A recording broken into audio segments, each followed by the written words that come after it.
Good morning জনাইছোঁ সকলোকে। আৰু মই আজি দোকানত আহিলোঁ, আহি বঢ়িয়াকৈ চাকি তাকি দিয়া হ'ল, চাকি তাকি দিলোঁ। এতিয়া বঢ়িয়াকৈ দোকানত এতিয়া অলপ কাম চলি আছে, এইবিলাক কিবা কিবি। এইটো হৈছে এডাল ষ্টেণ্ড আৰু এডাল চেল্ফি ষ্টেণ্ড এডাল বনাই আছোঁ আজি, গতিকে চাই থাকিব, দেখা পাব চেল্ফি ষ্টেণ্ডটো। আৰু ভাইটিয়ে মই বনাই আছোঁ। ভাইটিয়ে বৰ সুন্দৰভাৱে একদম সাৰি পুচি থৈ দিছে, চাফ চিকুণ কৰি।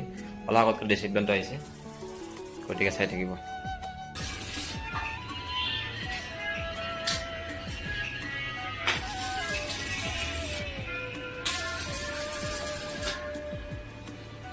ষ্টেণ্ডৰ খুৰাকেইটা হৈ গ'ল, তলৰ খুৰাকেইটা এইখিনি এনেকুৱা ইমান ওখ দি আছে, আৰু ওখ থাকিব। ইয়াৰ পিছত তলৰডাল এইডাল বনোৱা হ'ল, তিনিডাল। এইটো স্কুৱেৰ টাইপে বনাইছোঁ মানে এনেকৈ।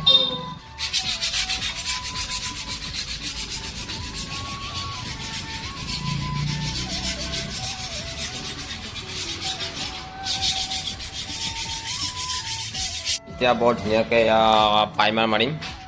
এইফালে পাইমাৰ চাইমাৰ লৈ লৈছোঁ ষ্টেণ্ডডালত।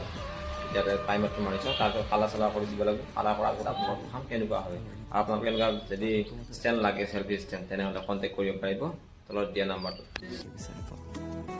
আৰু সেই শব্দবোৰ সদায় তোমাকে সজাই ৰাখিব খোজো, কাৰণ সেই শব্দ আৰু অনুভৱৰ মাজত যিটো সম্পৰ্ক